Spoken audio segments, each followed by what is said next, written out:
Hello everyone, welcome to my channel. So here we are continuing a vector space from linear algebra, as you can see on the screen. And so far we have covered two videos from vector space. जो first video था उसमें I have discussed about what is the vector space, the definitions, and उसके बाद जो 10 important axioms are there about vector space that we have discussed. और एक question भी solve किया था उसमें just from the last year question paper 2022-23 and उसमें in that question we have verified all those 10 properties, 5 properties with respect to addition, 5 properties या फिर axioms whatever with respect to multiplication. तो ज़रूर देखना फर्स्ट तो लेक्चर नंबर 1 जो कि first video है फ्रॉम दिस वेक्टर स्पेस. फिर उसके बाद एक वीडियो और बनाया था हमने ऑन सब स्पेस, क्योंकि मैंने बताया टोटल 4 वीडियोज़ में मैंने एकदम जो फर्स्ट वीडियो था उसमें शुरू में मैंने बता भी दिया था that is in total 4 videos I am going to cover all this vector space part, that is linear transformation के आगे तक. फिर लीनियर ट्रांसफॉर्मेशन से अलग सीरीज बनेगा ऑन लीनियर ट्रांसफॉर्मेशन. सो तो in that second video subspace वाला जो वीडियो है उसमें अगेन वी हैव डिस्कस्ड कि the definition, the condition, subspace होने के लिए कौन से 2 कंडीशन सेटिस्फाई होना पड़ता है. And then we have seen all the possible cases, all the possible different types of questions from subspace, जितना भी हो सकता है. प्रीवियस ईयर का क्वेश्चन भी कराया है उसमें, तो ज़रूर देखना ये दोनों वीडियो. फिर उसके बाद you come back to this one, and ये भी बहुत ही ज़्यादा इंपॉर्टेंट टॉपिक है, that is linear combination of vectors, linear dependence and independence. तो पहले तो थोड़ा सा देखेंगे कि कंडीशन क्या है when we call vectors independent और डिपेंडेंट. एग्जांपल्स भी करेंगे, everything we are going to see. And not only that, मुझे जो लगता है इस बार के पेपर के लिए बहुत ही ज़्यादा इंपॉर्टेंट है दिस टॉपिक, क्योंकि at least you can expect 7 to 8 marks from this particular part. तो बिल्कुल एंड तक देखना. और मे भी थोड़ा सा लंबा हो सकता है वीडियो, क्योंकि मैंने इसमें जितने भी पॉसिबल केसेस हो सकता है एंड जितने भी डिफरेंट टाइप्स ऑफ क्वेश्चंस हो सकता है from this entire segment, combination, linear combination and dependence independence से मैंने सब कुछ कवर किया है in this one single video. तो जल्दी से फिर स्टार्ट करते हैं and let us see. So first we need to know कि what is linear combination of vectors. तो उससे जो डेफिनेशन लिखा है पहले एक बार डेफिनेशन देख लेते हैं. As you can see, so let alpha and alpha 1, alpha 2 up to alpha R be R number of vectors of vector space. Then this representation C1 alpha 1 plus C2 alpha 2 dot dot dot up to CR alpha R. और इसको अगर मैं चाहूँ तो summation से भी represent कर सकता हूँ. Summation I runs from 1 to R C I alpha I. So this representation is called linear combination of vectors. This representation is actually called linear combination of vectors alpha 1, alpha 2 up to alpha R, where C1, C2 these are scalars, real number. देखो, तो first video जो हम लोगों ने किया था मैंने वहां पे बताया था कि वेक्टर स्पेस जो होता है सेट ऑफ वेक्टर्स, ये V है, this V is a set of vectors. V का सभी मेंबर्स केवल वेक्टर्स है, लेकिन वो अकेला वेक्टर स्पेस फॉर्म नहीं कर सकता है. So that set of vectors needs a set of scalars as well, जो कि मैं यहाँ पे ले रहा हूँ फील्ड जो हम लोगों ने पढ़ा था इन द फर्स्ट वीडियो, जो कि हम लोग यहाँ पे जनरली मैंने ये बताया था R ही लिया जाता है. R is the set of all real numbers. और अगर मैं इस तरीके से लिखूं चीज को, दैट इज C1 अल्फा 1 मतलब एक स्केलर इंटू एक vector plus scalar into vector plus scalar into vector, तो ये जो रिप्रेजेंटेशन है इस तरीके से जो हम लोग लिखते हैं वेक्टर्स को, this representation is called linear combination of the vectors alpha 1, alpha 2, alpha 3 up to alpha R. ठीक है, मैं एक एग्जांपल लेके बताता हूँ. मान लो मेरे पास कोई भी एग्जांपल, मेरे पास 2 वेक्टर्स है. ठीक है, वेक्टर स्पेस, ये जो वेक्टर स्पेस मान लो मैं आर स्क्वायर लेता हूँ, है ना, आर स्क्वायर. तो अल्फा 1 मान लो मेरे पास है 2,3 एंड अल्फा 2 कोई एक दूसरा वेक्टर है, मान लो मेरे पास है -9,5. ये बिल्कुल रैंडम एग्जांपल्स है, you can take your own examples. ठीक है, और C1 C2 क्या है, C1 C2 are scalars, real numbers. तो मान लो C1 का वैल्यू मैंने ले लिया -5, -3 व्हाटएवर, एंड C2 का वैल्यू मान लो मैंने ले लिया 5/3. ठीक है, तो इससे इसका जो एक possible linear combination of vectors मैं बना सकता हूँ, इससे कुछ इस तरीके से मैं लिख सकता हूँ, that is C1 alpha 1 plus C2 alpha 2. अब यहाँ पे अगर हम सब वैल्यूज जो पुट कर दें जो अभी हम लोगों ने लिखा है, दैट इज C1 क्या लिया था हम लोगों ने सर -3, अल्फा 1 क्या लिया था 2,3 प्लस C2 क्या लिया था हम लोगों ने सर 5/3 एंड अल्फा 2 था -9,5, कुछ इस तरीके से. अब इसके बाद इसका कैलकुलेशन हम लोग थोड़ा सा और आगे बढ़ा सकते हैं, दैट इज इस -3 को हम लोग अंदर मल्टीप्लाई कर सकते हैं. तो कर देने से क्या आएगा, this will become -6 comma and -3 into 3 that is -9, ये बन गया। प्लस इस 5/3 को अगर चाहो तो अंदर मल्टीप्लाई कर सकते हो, तो क्या बन जाएगा, this will B -15 and this will B 25/3। इसको और आगे थोड़ा सा कैलकुलेशन कर सकते हो, दैट इज इनको कंपोनेंट वाइज ऐड कर सकते हो। तो अगर ऐड होगा तो ये हो जाएगा -21, क्योंकि हमें पता है कैसे ऐड होता है, x कंपोनेंट के साथ x कंपोनेंट ऐड होता है, फिर उसके बाद y के साथ y कंपोनेंट ऐड होता है। तो जो भी आएगा यहाँ पे what ever you will get the result. तो इस तरीके से अब देखो ये जो बाकी का कैलकुलेशन है उसमें मैं उतना ज़्यादा इंटरेस्टेड नहीं हूँ। Main thing that I want, जो मुझे मेनली जो चाहिए वो ये वाला representation, that is C1 alpha 1 plus C2 alpha 2 etcetera. तो आई होप यहाँ तक बिल्कुल चीजें क्लियर है। तो लीनियर कॉम्बिनेशन ऑफ वेक्टर्स मतलब इसी रिप्रेजेंटेशन को बोला जाता है scalar into vector plus scalar into vector plus scalar into vector up to the number of vectors given. Clear है? चलो अच्छा, 2020 में एक क्वेश्चन आया था as you can see here. तो इस क्वेश्चन को, वैसे ये क्वेश्चन हम लोग कुछ देर बाद भी सॉल्व कर सकते थे, और अगर हम चाहें अभी यहाँ पे सॉल्व कर सकते हैं, कोई दिक्कत नहीं। ठीक है, इसमें क्या है, देखो क्वेश्चन क्या है, एक एक्सप्रेशन गिवन है and this expression is exactly what I was saying. ठीक है, ये जो एक्सप्रेशन है अगर हम ध्यान से देखें, जो ये RHS है, ये वाला x into 1,2 plus y into 0,3, ये बिल्कुल ये वाला जो एक्सप्रेशन है, अच्छा मैं यहाँ पे लिख देता हूँ, x into 1,2 plus y into 0,3 है ना। इसको हम लोग आगे कैलकुलेट कर सकते हैं। देखो ये वाला बिल्कुल सिमिलर टू है this expression linear combination of vectors, और बिल्कुल इसीलिए मैंने ये क्वेश्चन यहाँ पे रखा है। देखो C1 है ना, ये C1 है, this 1,2 is alpha 1, this y suppose this is C2 and this is alpha 2, बिल्कुल वही सेम एक्सप्रेशन है। सो this is also a linear combination of vectors.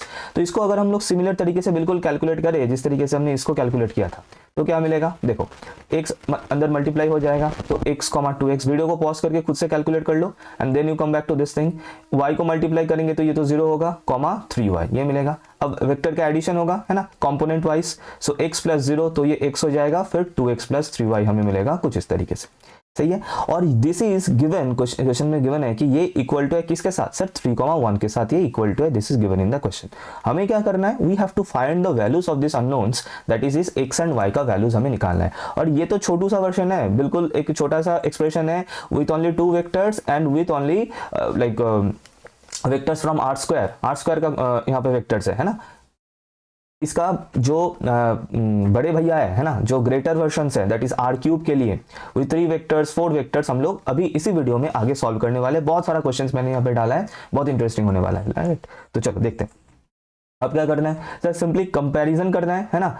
यहाँ इसके LHS और RHS में जो भी कंपोनेंट्स है कंपोनेंट वाइज कंपेयर करना है। तो 3 के साथ x का कंपेयर करेंगे, मतलब x इक्वल्स टू 3 मिल गया सिंपली यहाँ से, और 1 के साथ जो इधर पे जो सेकंड कंपोनेंट है उसका जो कंपैरिजन होगा, सो 1 equals to 2x plus 3y मुझे दिख रहा है, और x का वैल्यू तो ऑलरेडी मुझे मिल चुका है। तो अगर वैल्यू मैं यहाँ पे पुट कर दूँ इस x के जगह पे, so what I will get 1 equals to 2 into 3 plus 3 into y. इसको थोड़ा सा सिंप्लीफाई करेंगे, so you will get 3y equals to minus का 5 and y equals to you will get कितना, -5/3। तो x का वैल्यू और y का वैल्यू दोनों बेहद अच्छे से हमें मिल चुका है, x equals to 3 and y equals to -5/3। और इंटरेस्टिंग चीज ये है कि कोई भी ऑप्शन नहीं है इनमें से, neither A B C, so answer हो जाएगा sir none of this will be the correct answer. I hope यहाँ तक बिल्कुल एक्सप्रेशन और जो जिस तरीके से हम लोगों ने सॉल्व किया है, I hope this is clear everyone. तो linear combination of vectors clear है, और कोई भी वेक्टर को ऐसे एक्सप्रेस किया जाता है as a linear combination of other vectors. इसको हालांकि हम लोग आगे पढ़ेंगे, डेफिनेटली पढ़ेंगे। सो ये भी आई गेस क्लियर है ना। देखो ये जो क्वेश्चन था इसमें हम लोगों ने क्या किया था, एक वेक्टर को दूसरे वेक्टर की मदद से एक्सप्रेस किया था, और इसको और भी आगे पढ़ेंगे। जो नेक्स्ट वीडियो बनेगा spanning vectors, spanning set, generating set, बहुत ही एक इंपॉर्टेंट कंसेप्ट है बेसिस को समझने के लिए। So that we are going to express see in the next video. हालांकि इसमें भी ये जो वीडियो है इसमें भी एंड तक हम लोग इस तरीके का और क्वेश्चन सॉल्व करने वाले हैं। सो आगे देखते हैं। अच्छा, नेक्स्ट जो टॉपिक है that is linear dependence and independence of vectors, as you can see. Clear है? अच्छा, पहले इसका जो डेफिनेशन है, फॉर्मल डेफिनेशन जो गिवन है, पहले देख लेते हैं, then we are going to see some examples to understand what is exactly happening. चलते हैं यहाँ पे। अच्छा, तो डेफिनेशन क्या बोल रहा है कि let V be a vector space. V मान लो कोई वेक्टर स्पेस है ओवर ए फील्ड R। ये फर्स्ट लाइन है ना, ये सभी जगह पे देखेगा, this is a very common line for vector space. अच्छा, एक सेट ऑफ वेक्टर्स है alpha 1 alpha 2 up to alpha R, है ना, R number of vectors are there, बहुत बढ़िया एक सेट है, 2 वेक्टर हो सकता है, 3 वेक्टर हो सकता है, 4 वेक्टर हो सकता है ना, लेकिन फाइनाइट नंबर ऑफ वेक्टर्स होगा। अच्छा, these vectors are called linearly independent, linearly dependent और सिंपली डिपेंडेंट, है ना।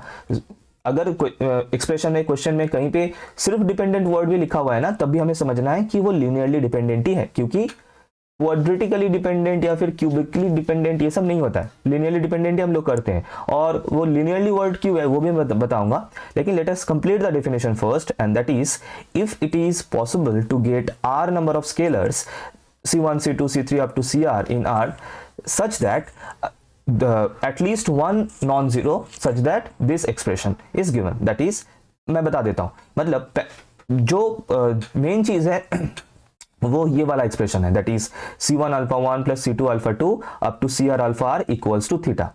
सुन लो, मैं बता देता हूं, यहाँ पे जो भी जितना भी चीजें लिखा हुआ है मैं उसको सिंप्लीफाई करके बता देता हूं। देखो ये वाला एक्सप्रेशन गिवन है, मान लो this is a equation, vector equation. अब समझना, ये जो इक्वेशन है C1 alpha 1 plus C2 alpha 2 up to CR alpha equals to theta, sir theta क्या है यहाँ पे, by the way theta is the null vector, and ये इसके बारे में बहुत प्यार से हम लोगों ने पढ़ा था इन द प्रीवियस वीडियोस, है ना, फर्स्ट वीडियो है उसमें नल वेक्टर, ठीक है। तो ये अगर ये एक्सप्रेशन गिवन है और इस वेक्टर इक्वेशन को सॉल्व करके हम लोग क्या कर रहे हैं ना, इस वेक्टर इक्वेशन को सॉल्व करके अगर मान लो हम लोग C1 C2 वगैरह का वैल्यूज निकाल रहे हैं ना, एंड अगर हम देख रहे हैं कि C1 C2 C3 up to CR ये सभी का वैल्यूज एग्जैक्टली जीरो आ रहा है, all the scalars are exactly zero, all the scalars are exactly zero, zero को छोड़ के और कोई वैल्यूज हमें नहीं मिल रहा है, किन लोगों का, of this coefficient C1 C2 C3 up to CR, इन सभी का वैल्यूज अगर जीरो मिल रहा है ना इस इक्वेशन को सॉल्व करके, तब वहां से हम लोग क्या बोल सकते हैं कि दैट इंप्लाइज कि जो वेक्टर्स है अल्फा 1 अल्फा 2 अल्फा आर ये सभी लीनियरली इंडिपेंडेंट है, this vectors will be linearly independent, कब, अगर all the coefficients are exactly zero, C1 C2 C3 सभी का वैल्यू अगर एग्जैक्टली जीरो आ रहा है तो। लेकिन अगर इस इक्वेशन को सॉल्व करके C1 C2 C3 में से अप टू CR इनमें से अगर किसी एक का भी वैल्यू अगर नॉन जीरो आ गया, तो जीरो छोड़ के अदर देन जीरो अगर कोई भी वैल्यू आ रहा है इन आर स्केलर्स में से C1 C2 C up to CR इन सभी में से अगर एटलीस्ट एक का भी वैल्यू अगर नॉन जीरो आ रहा है, तो the set of vectors will become linearly dependent. This is the definition of linear dependence and independence. Clear है? तो मेन जो मुद्दा है, मेन जो कैलकुलेशन जो कि हमें करना है फ्रॉम दिस इक्वेशन, और इसको कैसे करना है, हम इसके ऊपर बहुत सारा क्वेश्चन सॉल्व करने वाले हैं, डिफरेंट केसेस करेंगे, सो स्टे ट्यून्ड। अच्छा, एक और चीज बता दूं, ये लीनियरली वर्ड क्यों है, क्योंकि ये जो एक्सप्रेशन है यहाँ पे या फिर ये यहाँ पे लीनियर कॉम्बिनेशन क्यों था, ये वर्ड लीनियर कॉम्बिनेशन तो समझ में आ रहा है, कॉम्बिनेशन ऑफ वेक्टर्स तो समझ में आ रहा है, क्योंकि एक वेक्टर 2 3 करके आर नंबर ऑफ वेक्टर्स का एक कॉम्बिनेशन बना है, वो तो सही है।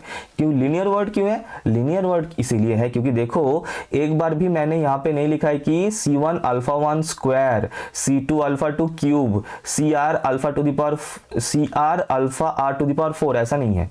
ये जो वेक्टर्स है और उनका जो पावर है, दैट पावर्स आर एग्जैक्टली 1, सभी का पावर्स केवल 1 है, एग्जैक्टली 1 है। पावर मतलब ये वेक्टर्स का जो ऊपर में जो डिग्री है, पावर है ना, कुछ नहीं है, मतलब 1 है, ऑब्वियसली नथिंग इज रिटन, मतलब there is 1, the power is 1, and that is why linear, हमें पता है ना लीनियर इक्वेशन, लीनियर इक्वेशन का मतलब क्या होता है, एग्जांपल ऑफ लीनियर इक्वेशन मतलब मान लो ये एक लीनियर इक्वेशन है, इसका लीनियर इक्वेशन हम लोग क्यों बोलेंगे, क्योंकि यहाँ पे जो अननोन्स है उनका जो पावर है, the maximum power is exactly 1 और कुछ नहीं। तो यहां पर भी वही सेम रीजन है ना, that is why this are called linear combination या फिर लीनियर डिपेंडेंस, इंडिपेंडेंस एक्सेट्रा। ठीक है, अच्छा ये तो हम लोगों ने देख लिया लीनियर डिपेंडेंस एंड इंडिपेंडेंस का जो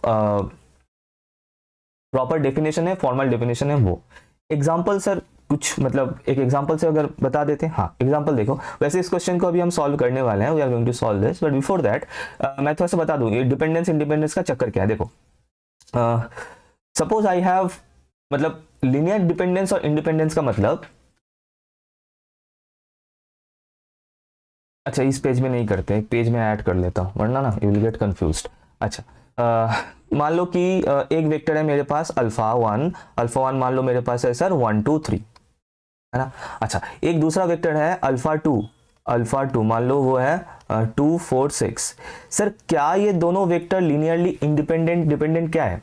sir these two vectors are linearly dependent. कैसे पता चल रहा है? क्या कुछ रिलेशन दिख रहा है तुम लोग को अल्फा वन और अल्फा टू के बीच में? हाँ सर दिख रहा है, क्योंकि अल्फा टू को मैं लिख सकता हूँ 2 इंटू अल्फा वन, यस और नो? देखो 1 इंटू 2, 2 इंटू 4 और 3 इंटू 2, मतलब ये जो वेक्टर है अल्फा वन, इसका जो कंपोनेंट्स है सभी को अगर 2 से मल्टीप्लाई करोगे ना, you will get alpha two. So I can write alpha two equals to 2 into alpha one, या फिर अल्फा वन इक्वल्स टू मैं लिख सकता हूँ half into alpha two. So that means alpha one and alpha two are related in a linear relation.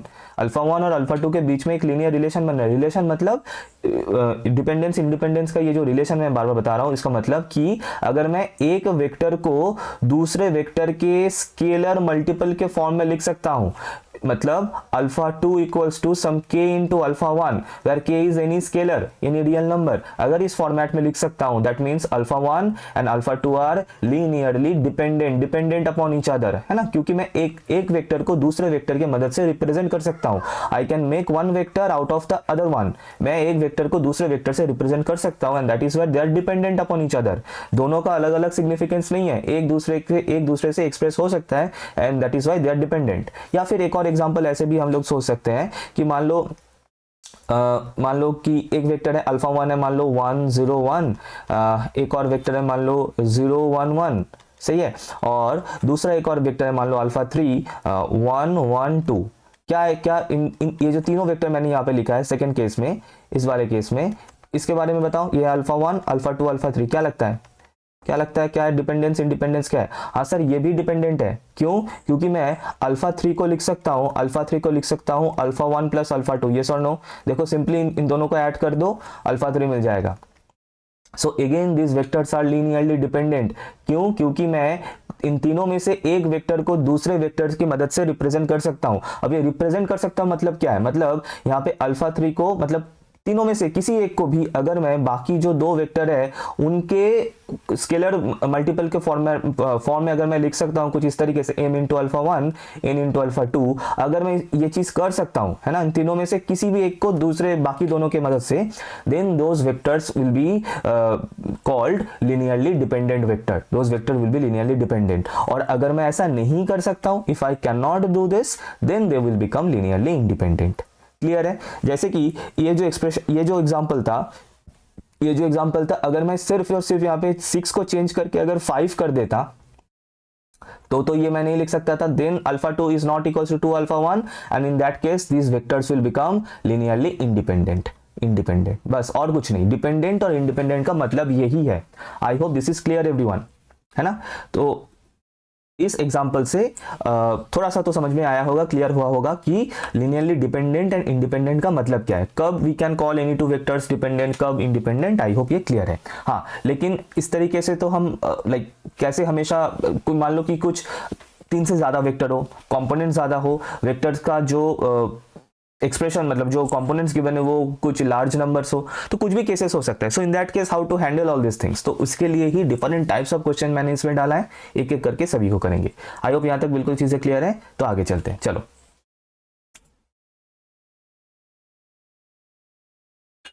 अच्छा, अब ये वाला जो क्वेश्चन है, इस क्वेश्चन को जरा देखना, क्या लिखा है क्वेश्चन में, पूछा क्या है, examine if the set of vectors, 3 vector given है 2 1 1 1 2 2 and 1 1 1, they are linearly dependent और इंडिपेंडेंट के लिए पूछा है यहाँ पे। तो हमें चेक करना है कि ये वेक्टर्स जो गिवन है, these vectors are linearly dependent और नॉट।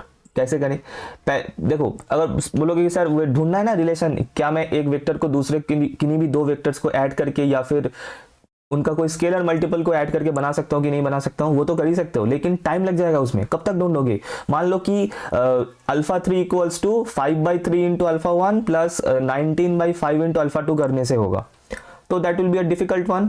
कर सकते हो वैसे एक्सप्रेस करके, जैसे हम लोगों ने छोटा वाला क्वेश्चन सॉल्व किया था, जनरल फॉर्म में लिख के फिर सॉल्व करके कर सकते हो, लेकिन उससे भी कई बेहतरीन तरीके हैं। और मैंने ये बिल्कुल शुरू में फर्स्ट वीडियो में बताया था कि गेट एग्जाम के लिए बहुत ही ज्यादा इंपॉर्टेंट पार्ट है ये वाला पार्ट लीनियर अलजेब्रा में, क्योंकि इसमें जितने भी टॉपिक्स हैं, in all the topics there are many short tricks जिनको यूज करके we can solve this kind of question. कैसे करना है एक एक करके हम लोग समझेंगे।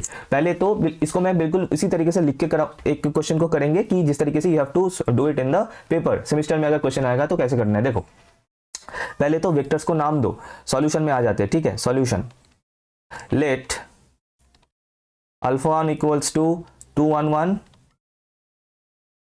Comma alpha 2 equals to 1 2 2 and alpha 3 equals to 1 1 1। सही है, ओके। नाउ टारगेट यही है, हमें इस एक्सप्रेशन से स्टार्ट करना है और हमें वेरीफाई करके देखना है कि सभी जो स्केलर्स है, मतलब C1 C2 C3, इनका वैल्यू 0 हो रहा है कि नहीं हो रहा है, यही देखना हम लोग का मेन काम है, ठीक है। Okay, so now let us consider the relation C1 alpha 1 plus C2 alpha 2 plus C3 alpha 3 equals to theta. अब देखो ये थीटा क्या था, theta was the null vector of the vector space. यहाँ पे वेक्टर स्पेस क्या है, vector space is R3 और R3 का नल वेक्टर क्या है, R क्यूब का नल वेक्टर, R क्यूब जो वेक्टर स्पेस है उसका नल वेक्टर मतलब सभी कंपोनेंट्स होगा 0 और R क्यूब का मेंबर होता है triplet, 3 components will be there in any vector और तीनों ही 0 होगा, so will be equals to 0 0 0 will be the null vector. अब इसके बाद वैल्यूज पुट कर दो C1 इंटू करके, this implies that C1 into alpha 1 क्या है sir 2 1 1 plus C2 into alpha 2 क्या है sir 1 2 2 plus C3 into alpha 3 क्या है 1 1 1 इक्वल्स टू 0 0 0। आई होप यहाँ तक बिल्कुल चीजें क्लियर है। इसके बाद क्या करना है, नाउ मेक 3 इक्वेशंस। पहले तो इन C1 C2 को अंदर मल्टीप्लाई कर दो, है ना। तो मल्टीप्लाई करने से क्या आएगा 2C1 प्लस कॉमा, एक सेकेंड, हाँ 2C1 comma C1 comma C1 plus C2 comma 2C2 comma 2C2। Sir क्या हो रहा है यहाँ पे, कुछ नहीं, सिर्फ मैं इन ये जो कोएफिशिएंट्स है इनको अंदर मल्टीप्लाई कर रहा हूँ और कुछ नहीं। देन उसके बाद this will be C3 comma C3 comma C3 equals to 0 0 0। सही है। Now we have to add this vectors component wise, that is इसके x कंपोनेंट के साथ इसका x कंपोनेंट एंड इसका भी x component will be added. So what will get 2C1 plus C2 plus C3 comma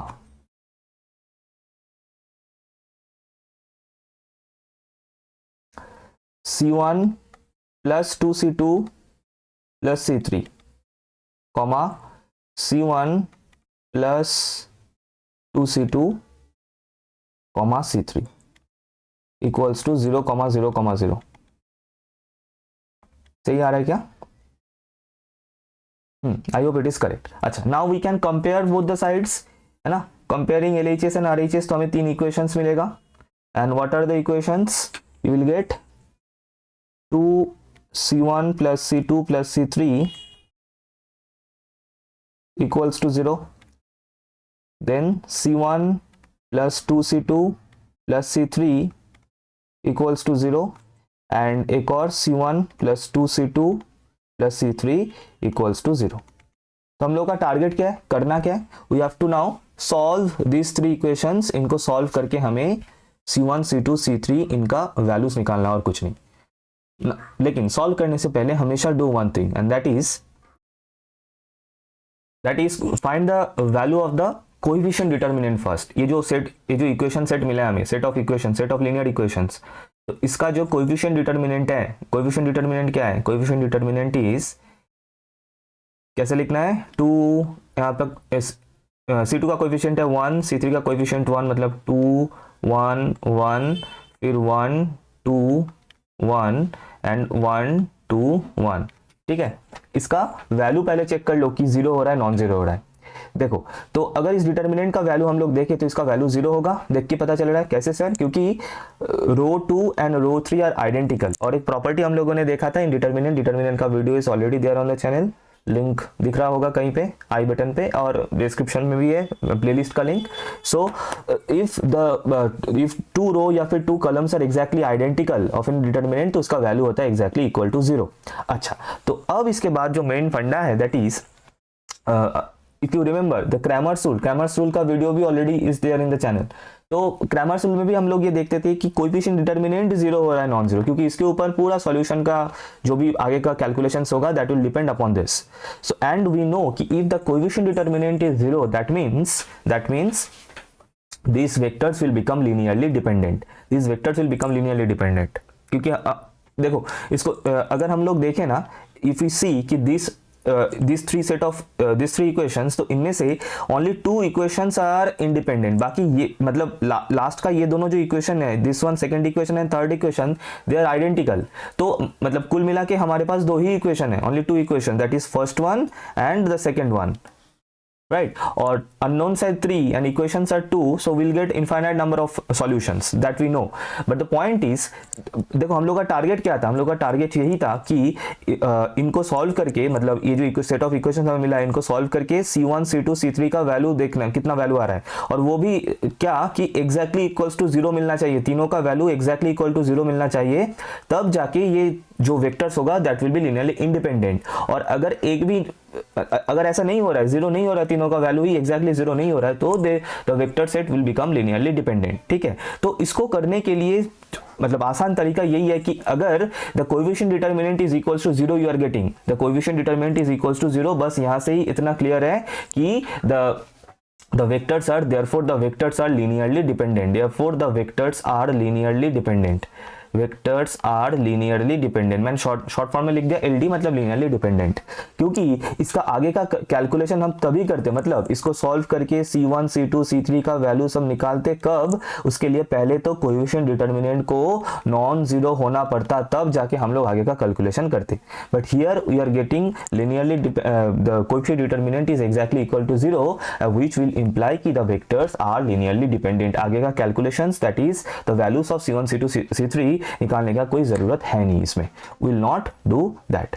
तो आई hope ये clear है, यहां तक बिल्कुल क्लियर है कैसे करना है लिनियरली डिपेंडेंट इंडिपेंडेंट. तो सिंपली वेक्टर्स से जो इक्वेशंस जनरेट होगा, उस इक्वेशंस का जो कोएफिशिएंट डिटरमिनेंट है वो जीरो लिख दो, मतलब देख लो उसका वैल्यू क्या हो रहा है. अगर the value is exactly equal to zero then the vectors are linearly dependent, that's it, वहीं पे खत्म. ठीक है, वैसे एक चीज नोटिस किया, ये जो डिटरमिनेंट कोएफिशिएंट डिटरमिनेंट हम लोगों ने बनाया ना, what are the columns of this coefficient determinant. देखो फर्स्ट कलम क्या है 2 1 1, और अल्फा 1 देखो क्या फर्स्ट वेक्टर क्या था 2 1 1. सेकंड कलम देखो 1 2 1, सेकंड वेक्टर देखो अल्फा 2 1 2 सॉरी 1 2 2 1 2 2 है ना, 1 1 1 थर्ड वेक्टर अल्फा 3. और इसीलिए फर्स्ट वीडियो में मैंने बताया था कि vectors are actually the columns of a matrix. Matrix का जो कलम्स है ना, those are actually itself a vector, right. तो अगर ये क्वेश्चन कोई कंपटीटिव एग्जाम में आता फॉर 1 मार्क, तब हम कैसे करते, डायरेक्टली जो वेक्टर्स गिवन होता उनसे डिटरमिनेंट बनाते कुछ इस तरीके से, by writing the vectors in the column, and हम लोग उनका वैल्यू चेक कर लेते. If the value is exactly equal to zero linearly dependent, और अगर वैल्यू नॉन जीरो होता तो लिनियरली इंडिपेंडेंट, दैट्स इट. क्योंकि वो क्यों है नेक्स्ट क्वेश्चन में बता रहा हूं, क्योंकि हमेशा तो कोएफिशिएंट डिटरमिनेंट का वैल्यू जीरो नहीं आएगा, नॉन जीरो भी आ सकता है, उसके लिए नेक्स्ट क्वेश्चन. तो चलते हैं नेक्स्ट क्वेश्चन में. अच्छा, now again same kind of question, that is 3 vectors are given 2 1 2 1 2 2 2 2 1. हमें देखना है कि डिपेंडेंट और इंडिपेंडेंट है कि नहीं. बिल्कुल इसी तरीके से लिखना है, मैं फिर से नहीं लिखूंगा everything, you have to write like this and then you will find this coefficient determinant. मैं डायरेक्टली डिटरमिनेंट में जा रहा हूं, ओके, डायरेक्टली डिटरमिनेंट में जा रहा हूं, दैट इज 2 1 2 1 2 2 2 2 1. क्या इसका वैल्यू हम लोग कर सकते हैं ना, we can calculate the value of this determinant. करके बताओ, वीडियो को पॉज करो, खुद से ट्राई करो. तो वैल्यू कितना आ रहा है इसका, the value will be, I guess if you calculate the value you will get as -5 आएगा शायद. ठीक है, simply expand करना है, you can expand with respect to first row. if you do it 2 into 2 minus 4 ऐसा आएगा, फिर plus -1 expanding with respect to first row, okay, 4 minus 1 and then finally 2 into 2 minus 4. इसको करोगे ना, you will get, I guess you will get the value as -5. -5 will be the value which is not equal to 0. तो इसका मतलब अब समझना, अब चीजों के यहाँ पे थोड़ा सा समझना है. देखो you will get the same set of vectors, मतलब same type of equations in this question also. ऐसे 3 equations मिलेगा with C1 C2 C3, है ना, C1 something C2 something C3 वैसे दिख रहा है, क्या मिलेगा वो तो हमें पता ही है ना. और तीनों में ही राइट हैंड साइड में 0 है, द RHS इज 0. तो एक चीज तो समझ लो, देखो ये इक्वेशंस को अगर देखोगे, इन इक्वेशंस को अगर देखोगे ना, तो वन थिंग इज क्लियर कि one solution is already there, that is C1 C2 C3, तीनों का value 0 will satisfy all this three equations. अगर हम पुट कर दे इन तीनों इक्वेशन में C1 C2 C3 की जगह पे if we put 0 it will satisfy all the three equations. इसका मतलब इस सेट ऑफ इक्वेशन का एक सॉल्यूशन तो है, एक solution C1 C2 C3 equals to 0 ही तो 0 है, ठीक है। और अगर यहाँ पे कोएफिशिएंट डिटरमिनेंट का वैल्यू नॉन जीरो मिल रहा है ना, इसका मतलब क्या हुआ, इसका मतलब we will get unique solution, हमें एक ही सॉल्यूशन मिलेगा and that only unique solution is the zero solution, that is C1 C2 C3 equals to 0 will be the only solution of this set of equation. और हमें बताया क्या पता है कि अगर इसका वैल्यू मतलब अगर C1 C2 C3 कोएफिशिएंट्स का वैल्यू हमें एग्जैक्टली 0 मिल रहा है सभी का वैल्यूज, तो इसका मतलब the vectors are linearly independent. तो यहां से हम लोग लिख सकते हैं the vectors are linearly independent, that's it, और कुछ नहीं, ठीक है। तो मतलब कुल मिला के बात क्या, कुल मिला के हमें ये चीज ध्यान रखना है कि everything is depending upon the value of the coefficient determinant. If the value of the coefficient determinant is exactly equal to 0, that means the vectors will be linearly dependent, and if the coefficient determinant का value is not equals to 0, then the vectors are linearly independent, that's it। यहाँ पे मैं एक बार लिख भी देता हूँ, क्या बताया मैंने कि if the coefficient determinant is equals to 0, then the vectors are linearly dependent, and if the coefficient determinant is not equals to 0, then the vectors are linearly independent,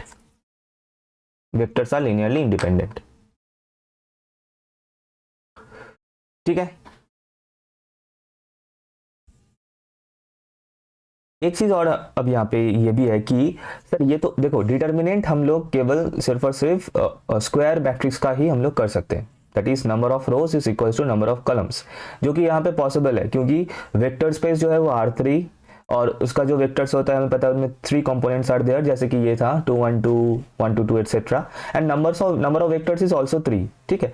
लेकिन क्या होता अगर यहाँ पे इफ वी हैव 4 वेक्टर्स, अगर यहाँ पे 4 vectors होता तो तब तो we can not find the value of the determinant, तब तो नहीं हो पाता डिटरमिनेंट से, तो हमें क्या करना होता, हाँ तो उसके लिए भी सॉल्यूशन है। And what is the solution for that, चलो देखते हैं नेक्स्ट स्लाइड में, ओके। तो अगर जो प्रॉब्लम मैंने बताया डिटरमिनेंट का, अगर डिटरमिनेंट से अगर पॉसिबल है तो देन डू इट, लेकिन if it is not possible with determinant then we can do it also by using rank का कंसेप्ट से भी हम कर सकते हैं। see what is saying here, चलो मैं थोड़ा सा हट जाता हूँ because we'll be needing the space। तो क्या है इसमें, test of linear dependency and independency by using elementary row operation of matrix। elementary row operation मतलब उससे रैंक का ही कंसेप्ट निकल के आता है। so basically the point is, और कुछ नहीं, देखो कि मान लो यहाँ पे total m number of vectors are there, जैसे कि लास्ट क्वेश्चन में टोटल 3 वेक्टर्स आर देयर, है ना। तो मान लो total m number of vectors are there alpha 1 alpha 2 up to alpha m, and the vectors will be linearly independent if and only if rank of a is equals to m। अब ये जो matrix given है ये कौन सा matrix है वो मैं बता रहा हूँ, ये क्वेश्चन हम लोग सॉल्व करेंगे 2019 वाला, बिल्कुल लेटेस्ट क्वेश्चन है, इसमें हम लोग इसी कंसेप्ट से सॉल्व करेंगे। अच्छा और एक चीज और बता दूं कि जो क्वेश्चन हम लोगों ने डिटरमिनेंट से सॉल्व किया ना, उनको हम लोग ये रैंक वाला जो फॉर्मूला है, रैंक वाला जो मेथड है, ये सभी के लिए पॉसिबल है, स्क्वायर रेक्टेंगुलर सभी के लिए। तो अगर स्क्वायर मैट्रिक्स जो हम लोगों ने स्क्वायर डिटरमिनेंट मतलब स्क्वायर मैट्रिक्स का जो डिटरमिनेंट हम लोगों ने लास्ट क्वेश्चंस में किया, उनको if you want then we can also solve those questions by using rank, ये इस मेथड से भी हम लोग उसको सॉल्व कर सकते थे, ठीक है। तो क्या बताया मैंने, अगर rank of A is equals to m then the vectors are linearly independent, और अगर rank of A is less than m से अगर कम हुआ तो लेस देन m मतलब नंबर ऑफ वेक्टर्स जितने भी, जैसे कि इस क्वेश्चन में टोटल 4 वेक्टर्स आर देयर, तो rank of A is less than m then the vectors will be linearly dependent, then the vectors are linearly dependent, बस इतना है और कुछ नहीं, ठीक है। अब कैसे करना है देखो, पहले तो make the matrix out of these vectors, और वो मैट्रिक्स कैसे बनाना है, पहले तो वेक्टर्स का नाम दे दो अल्फा 1 अल्फा 2 अल्फा 3 करके, if you want alpha 2 and this is alpha 3, अच्छे से लिखना, ठीक है, अल्फा 4 बहुत ही अच्छे से लिख के करना सभी चीजों को। अब उसके बाद now let us consider the matrix, ऐसे लिखते हैं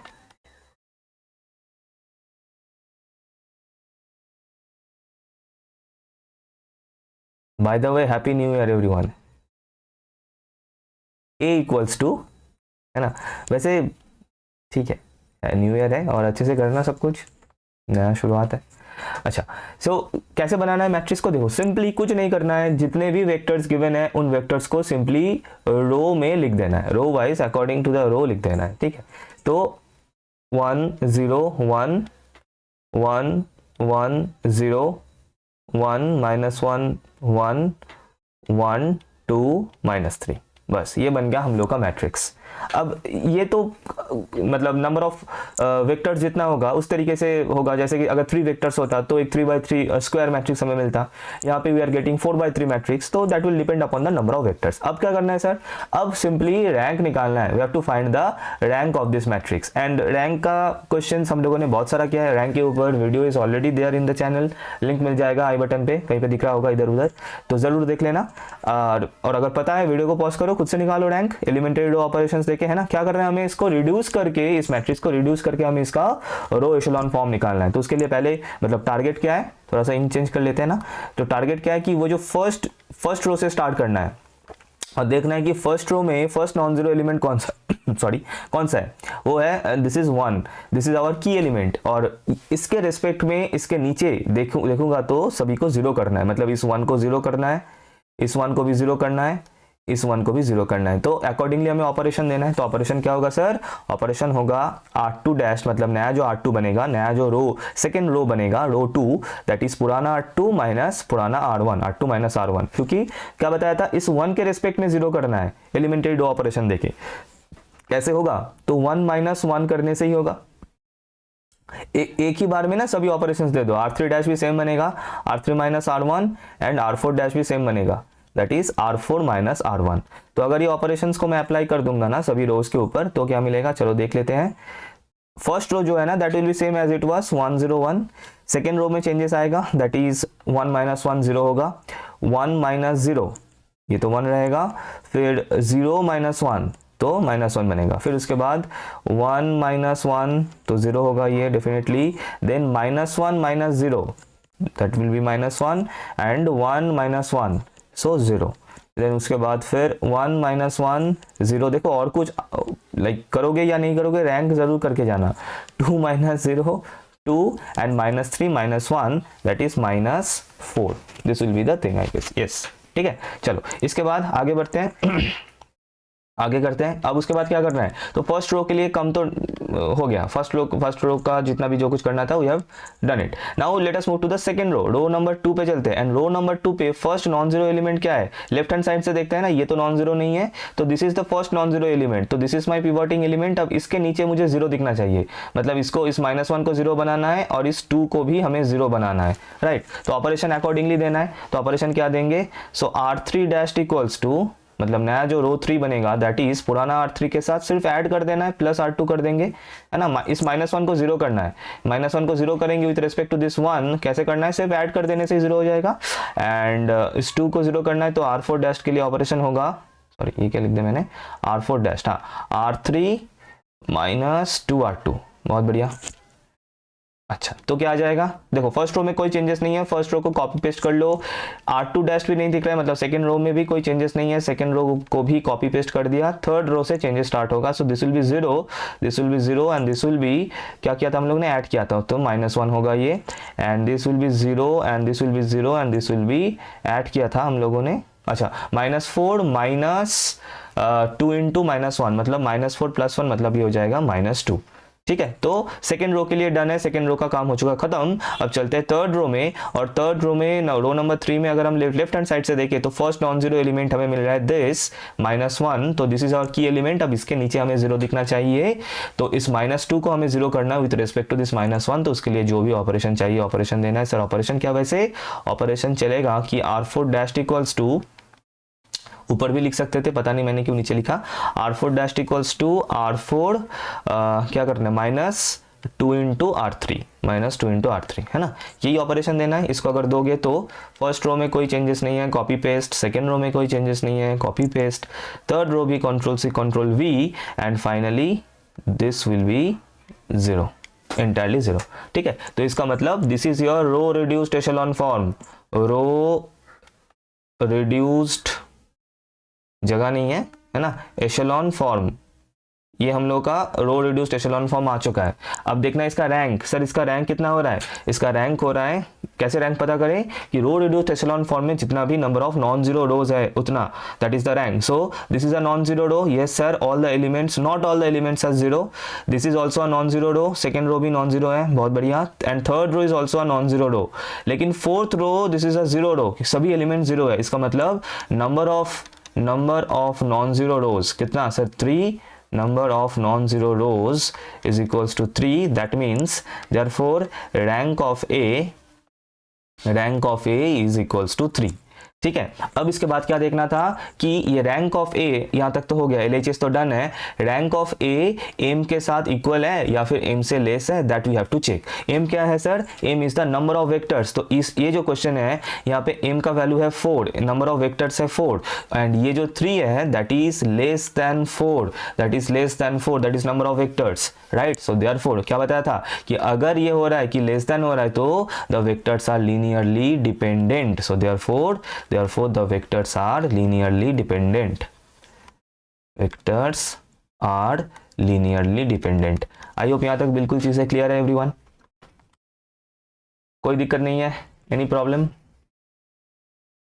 अच्छा आगे बढ़ते हैं फिर, आई होप यहां तक बिल्कुल क्लियर है। तो फिर से मैं बता दे रहा हूं, this thing we can also use for the previous cases, जो लास्ट में हम लोगों ने क्वेश्चन किया था डिटरमिनेंट यूज करके, उनमें भी we can use this concept. ठीक है, तो आगे बढ़ते हैं, let us move to the next slide. Okay, so again this a question from 2020, क्या बोल रहा है यहाँ पे, if the 3 vectors this and this are linearly dependent, then x का वैल्यू।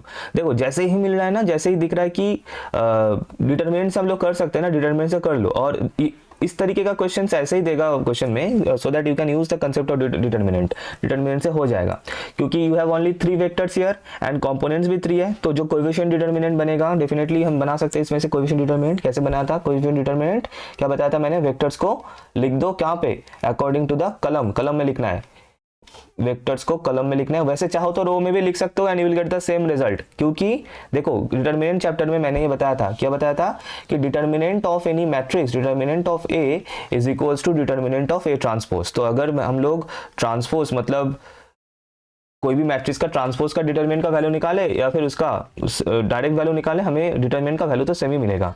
सो यू कैन मतलब अगर चीज़ें मिक्सअप हो रहा है कि रैंक में हम लोगों ने रो में लिखा था और यहाँ पे कलम में, तो ऐसे भी सोच सकते हो कि डिटरमिनेंट के लिए भी डिटरमिनेंट वाला जो अप्रोच है, मतलब ये वाला, इसमें भी you can go for the column the row according to the row, मतलब वेक्टर्स को रो में लिख के भी you can find the value of the determinant. ठीक है, तो इस डिटरमिनेंट का वैल्यू अगर निकालोगे, I hope you can find the value of this. अच्छा क्वेश्चन क्या है कि if this 3 vectors are linearly dependent, और मैंने क्या बताया था in the last second last question कि अगर डिपेंडेंट है तो डिटरमिनेंट का वैल्यू हमें एग्जैक्टली 0 मिलना चाहिए। तो इसको अगर हम लोग एक्सपांड करें, expand this with respect to first row से, फर्स्ट रो के रिस्पेक्ट में अगर एक्सपांड करें तो क्या होगा, 3 × 5 - 4 × x, दैट इज 15 - 4x, फिर माइनस 7 इंटू क्या होगा 3 × 4 -5 × 2, है ना, इसका मतलब 12 - 10, 12 हाँ 12 - 10, एक सेकेंड, नहीं 10 - 12, हाँ 10 - 12, फिर प्लस 9 इंटू क्या आ रहा है 2x - 9 इक्वल्स टू 0 है। और इसको अगर हम लोग सिंप्लीफाई करें, if we simplify this will get something like this, 75 - 20x, then plus 14, है ना, प्लस 18x - 81 इक्वल्स टू 0, दिस विल गेट, आराम से आ जाएगा। फिर उसके बाद इसको आगे बिल्कुल हम लोग सिंप्लीफाई कर सकते हैं, और and will get a equation something like this कि -2x इक्वल्स टू -8, और इसको अगर हम लोग कैलकुलेट करें will get x equals to 4। So the answer is option number A, x equals to 4। I hope this is clear everyone. ठीक है, तो ये क्वेश्चन होमवर्क करना, जो कमेंट करेगा करेक्ट आंसर या फिर जो भी कमेंट करेगा, and I will take that name in the next video definitely. ठीक है, तो ज़रूर इसको सॉल्व करना और कमेंट करना कि यहाँ पे k का वैल्यू क्या आ रहा है, राइट। चलो चलते हैं नेक्स्ट क्वेश्चन में। अब यहाँ पे लास्ट क्वेश्चन में डिपेंडेंट था, लिनियरली डिपेंडेंट। अब इस क्वेश्चन में है linearly independent. For what values this vectors are linearly independent. ठीक है, अप्रोच तो वही सेम रहेगा। डिटर्मिनेंट बनाओ, फाइंड द डिटर्मिनेंट 1 1 2 x11 1 2 1। मैंने कलम में लिखा है ना, you can write in row as well, row में भी लिख सकते हो। अच्छा, अब इंडिपेंडेंट के लिए क्या बताया था मैंने ये बताया था कि डिपेंडेंट होगा तो डिटर्मिनेंट विल बी 0, और अगर इंडिपेंडेंट हुआ तो determinant will be not equals to 0। The determinant should be not equals to 0। तो इसको नॉट इक्वल्स टू 0 करना है, देन उसके बाद वही सेम उसको एक्सप्रेस करना है, दिस नॉट इक्वल्स टू 0, फिर उसके बाद इसको एक्सपांड करना है, and I hope you can do that, हो जाएगा आराम से। इसको अगर एक्सपांड करोगे तो x का वैल्यू क्या आएगा? So if you expand this, you will get something like that. This कि 3x minus 2 is not equals to 0. That is x is not equals to 2 by 3. This you will get, है ना। अब इसका मतलब क्या हुआ? इसका मतलब यही हुआ कि ये जो तीन वेक्टर है, these three vectors are linearly independent for all other values of x except 2 by 3. So हम लोग लास्ट लाइन लिख सकते हैं कि the vectors, मतलब the given vectors are linearly independent for all real values of x except 2 by 3। 2 by 3 को छोड़ के बाकी x का कोई भी रियल नंबर हो, कोई भी रियल वैल्यू हो, सभी के लिए the vectors will be linearly independent. सिर्फ 2 by 3 होगा तो वो डिपेंडेंट हो जाएगा। ठीक है, दैट इज द क्वेश्चन। क्योंकि हम लोग क्वेश्चन में पूछा था कि x का कौन कौन के वैल्यूज की वजह से this vectors will be independent. ठीक है, तो बिल्कुल इस तरह का करना है। ठीक है, इसके आगे ये डिटर्मिनेंट लिखने से पहले क्या लिखना है? वही सेम तरीके से तीन इक्वेशंस बना लेना, C1 C2 C3 से, फिर डिटर्मिनेंट एंड फिर दिस, जो एकदम फर्स्ट क्वेश्चन में मैंने बता दिया था। ठीक, और एक और इस टाइप ऑफ क्वेश्चन हो सकता है, दैट इज लीनियर कॉम्बिनेशन के फॉर्म में लिखने का। याद है ना जो फर्स्ट क्वेश्चन हम लोगों ने किया था 2 by 2 वाला, मैं दिखा देता हूँ एक बार जल्दी से। ये वाला क्वेश्चन मैंने बताया था ना, इसका जो बड़े भैया है वो दिखेगा हम लोगों को आगे जाके। तो इसी टाइप का क्वेश्चन है। चलो इसको अभी यहाँ पे देखते हैं कि क्वेश्चन क्या है। क्वेश्चन ये कि एक्सप्रेस द वेक्टर दिस, इस वेक्टर को 1 to 5, इस वेक्टर को एक्सप्रेस करना है as a linear combination of this 3 vectors. इन 3 वेक्टर्स के लीनियर कॉम्बिनेशन के फॉर्म में उस वेक्टर को एक्सप्रेस करना है, किसको? 1 to 5 को। ठीक है, बहुत ही इंपॉर्टेंट क्वेश्चन है इस टाइप का क्वेश्चन। तो कैसे करना है? पहले तो नाम दे देते हैं कि लेट अल्फा इक्वल्स टू, जिसको एक्सप्रेस करना है ना उसको अल्फा ले लेते हैं 1 2 5, एंड जिनके मदद से एक्सप्रेस करना है ना, दैट इज दिस 3 वेक्टर्स, इनको लेते हैं अल्फा 1, इसको लेते हैं 1 1 1, अल्फा 2 को लेते हैं 2 1 2, एंड अल्फा 3 को लेते हैं दैट इज 3 2 3। राइट, अच्छा, सो अब क्या करना है? We have to express, so that is if we express this we can write, और वी एक्सप्रेस इस तरीके से लिखते हैं, we express alpha equals to C1 alpha 1 C2 alpha 2 plus C3 alpha 3। ठीक है, अच्छा, तो हम लोग का टारगेट क्या है? What we have to do here, we have to find these values of C1 C2 C3। वही सेम कंसेप्ट है, सेम चीज है, everything is exactly same. Difference क्या है? अभी तक हम लोगों ने जो किया था उसके साथ इसका डिफरेंस क्या है? द डिफरेंस इज, जो अभी तक हम लोगों ने किया है डिपेंडेंस इंडिपेंडेंस में, अल्फा के जगह पे थीटा था, 0 0 0 था। अब यहाँ पे 0 0 0 नहीं है, एक वेक्टर गिवन है दैट इज 1 2 5। ऐसे ही कोई वेक्टर क्वेश्चन में गिवन होगा, तो बिल्कुल सेम प्रोसीड्योर है, वही सेम करना है, इक्वेशंस बनाना है C1 C2 C3 से। डिफरेंस यही होगा, जो प्रीवियस क्वेश्चन हम लोगों ने किया था डिपेंडेंस इंडिपेंडेंस वाला, वहाँ पे RHS हम लोग को 0 दिख रहा था इन एवरी इक्वेशन, लेकिन इसमें हमें 0 नहीं दिखेगा, obviously will have 1 2 and 5 in the RHS। तो वही सेम प्रोसीड्योर है, सॉल्व करके C1 C2 C3 का वैल्यूज निकालना है हमें, और कुछ नहीं। तो पहले कोएफिशिएंट डिटरमिनेंट का वैल्यू कर लो वहां से, फिर उसके बाद बाकी चीजें। ठीक है, चलो देख लेते हैं जल्दी से। तो यहाँ पे अगर मैं सब कुछ पुट कर दूं, अल्फा के जगह पे आ जाएगा 1 2 5, यहीं पे थीटा था 0 0 0 इफ यू रिमेंबर, फिर C1 अल्फा 1 C2 अल्फा 2 सब वैल्यूज। राइट, सो कर लेते हैं जल्दी से। सो C1 into 1 1 1 plus C2 into 2 1 2 plus C3 into 323, done है।